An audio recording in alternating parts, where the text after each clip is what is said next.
Okay, well, just very quickly recap on the low carbon London project, and I won't go too much over what Dave Openshaw, my colleague, described this morning, but I will just quickly tell you a few things which I think are important to it. The fund will basically allow up to £500 million worth of support over the next 5 years, sponsored by distribution network operators to try out new technology operating in commercial arrangements. I'll go on to some of the other things we'll do in terms of the learning as well. It's not just technology, we're also learning about customer behaviour, customer interaction, etc. I'll cover that later. The objective of the projects is to help all distribution network operators to understand what they need to do to provide greater levels of supply security at value for money as Great Britain moves into a low carbon economy.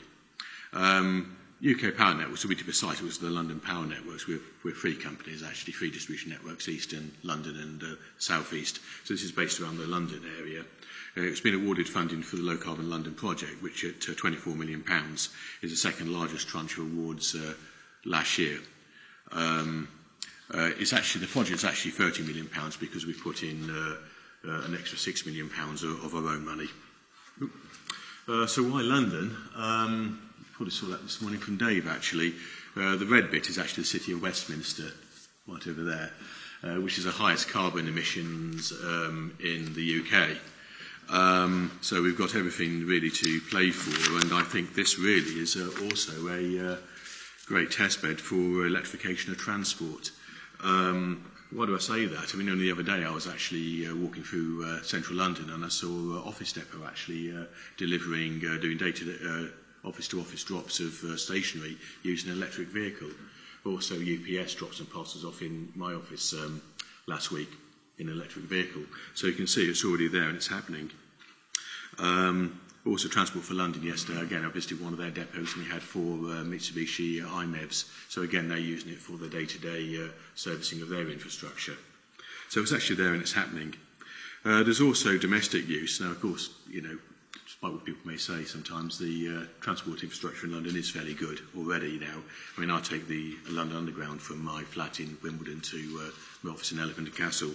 But nevertheless, there are other uses for electric vehicles, such as a school run, shopping, and also other areas in which public transport probably wouldn't work for people. So I really do think it's now going to happen. The project, actually, we've got various partners on board, some of, at least one of whom is here today, actually, Siemens and Logica.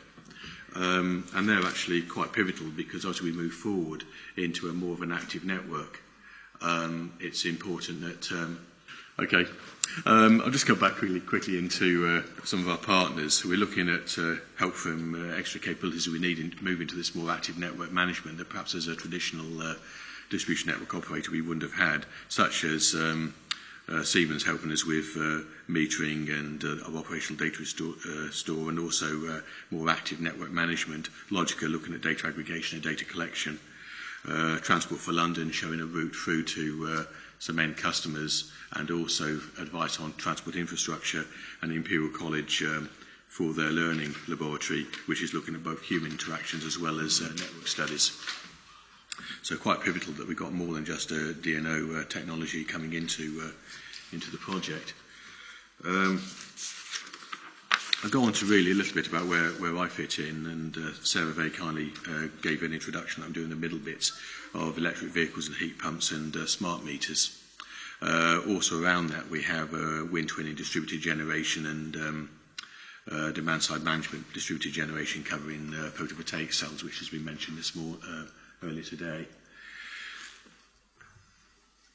What we're learning to do is basically maximise the opportunities for low carbon and distribution microgeneration, respond to new demands on the electricity network for a low carbon economy, and the little thing over there I think on the right is a heat pump, and work with communities and businesses to help them manage demand, and also matching local demand to national low carbon energy demand in a way that actually not only does it actually look for reducing the grid carbon output, but also I2R losses, technical system losses within the distribution network. And I'll come on a little bit more about that. One question, as soon as I mention electric vehicles, is it really going to happen now? And I personally think it will actually happen. I think there's two. There's a pull and there's a push. I think that the push is really the cost of petrol and diesel, which most of us know is only going one way. There's also environmental awareness, which is increasing, and people see it as a rather antisocial thing to actually be polluting the atmosphere. I think a presenter this morning was talking about just the notion of building taller and taller chimneys really isn't going to work. There's also a pull as well, or there's obviously a government incentive through the OLEV grants for plugged-in places and the up to £5,000 discount on an electric vehicle. And this is really also matched by investment. I know that talking to a few car manufacturers, a lot of money is going into the space of electric vehicles. And really, I like to think a little bit, it's analogous really to the take-up of semiconductors with Moore's Law. I actually tried to apply Moore's Law, which basically was a number of transistors that can be placed inexpensively on an integrated circuit, doubles approximately every 2 years, and we seem to have a reduction in timescales between major breakthroughs in the EV space of 16 years, 9 years, 5 years. Now, this is not very scientific, appreciate that. You can't really compare a C5 through to a G-Wiz through to a Nissan Leaf, but when I was talking actually to a seminar recently, I discovered that the next breakthrough in battery technology is due in 2015. So again, something's going to happen in 5 years. So it's certainly, the amount of money going into the research is certainly paying dividends. Now, so one big issue we have, of course, is the fact that there's a chicken and an egg, and we have something called range anxiety that we have to meet. Now, one problem we have with that is, are you going to invest in an electric vehicle with the worry of being stranded without anywhere to charge it? So one particular thing we are looking at the moment is the numbers of charging posts going in. And you can see here, I said that there were 1,300 public charging posts by 2013. I believe from TfL that's actually been committed, so it's actually going to happen now. The money's been committed, and plans are being put to put them in place. And 100,000 electric vehicles in London as well, that those all support. And our response has been to monitor electric vehicle charging behaviour and look at its impact on the electricity network and see how we can bring in time of use tariffs and demand side management to influence customer charging behaviour, which will pay dividends both for the customer and also get the most out of our networks. The learning is obviously to see how we can accommodate future work on future electricity networks, can accommodate wider spread use of electric vehicles and heat pumps. So here we are. Here's a little bit about Source London. I think that was said earlier today. 1,300 public charging posts on residential streets, and it's not just the London boroughs who are doing this. It's also supermarkets and public car parks. Now, this is the challenge it puts on a network. Obviously, you can you can impose very, very quick peaks on a network, which can cause issues such as exceeding network capacity, voltage drop and harmonic distortion. But if you smooth it, and again, this is probably a bit of an interesting slide here, because I can't imagine it being smooth over that period of time because the costs of energy are going to slightly rise. You have obviously now a range, but it's a case really of where the energy supply and distribution market does work hand in hand more or less with the distribution sector, in as much as the times when our network is lightly loaded is the times when energy is cheaper. So we do have a bit of advantage. There are a few exceptions for that in central London, where we have summer peaking of plant due to air conditioning load. But by and large, we have two markets that should help us. I think on that one also, before I would quickly move on to the next slide and just introduce the idea that I said earlier about vehicle to grid. Now, at the moment, we've really got enough to do without looking at that at the moment, and I'm just wondering when that's actually going to occur, because obviously it's an obvious question, will there be vehicle to grid in order to meet variations in energy demand? I mean, I always put back the question, I think if I was buying an electric vehicle, it's just a personal view, I'd be very, very concerned about cycling the battery and reducing its life for, I don't know, what could be possibly a questionable thing. If I was going to spend £26,000 on a Nissan Leaf, for instance, or any other sort of similar type of car, the bulk of the value which is probably in the battery, would I really want to be cycling it in order to, and possibly reducing its life in order to possibly get some payback? I don't know, I think it's very, very small, a very mature market, and we'll have to wait and see on that.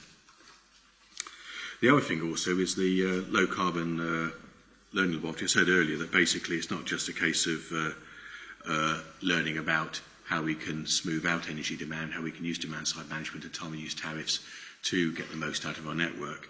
I think there's also a challenge and a learning journey for us in terms of what's called probably B2C, business to customer interaction, and how we can actually influence customers' behaviour and what makes people tick. Because at the end of the day, it's most important that we do actually meet customers' needs. And I think it's worth also saying on that space as well, that when I actually do look at charging networks, and I think there's about 3 types on the market at the moment. You've got your public charging networks, you've got the fast chargers, which cost between £30,000 and £40,000, which will charge up an electric vehicle from depletion to full charge in about 20 minutes. And we probably see a role for those at motorist service stations. Power demand is very, very great indeed, and we'll probably need a dedicated substation a distribution substation to supply them. You've also got the semi-fast, or I think they're called rapid or fast chargers, which probably would cost typically about £15,000 to install, and those you'll probably find more in they'll charge a car in about 2.5 to 3 hours. And again, there's a space for those. We think about people's interaction, where people want to park their car for 2.5, 3 hours, perhaps go into the theatre or cinema or whatever. And then, of course, you've got the standard chargers, sometimes called the slow chargers, where they would charge a vehicle in probably about 8 hours.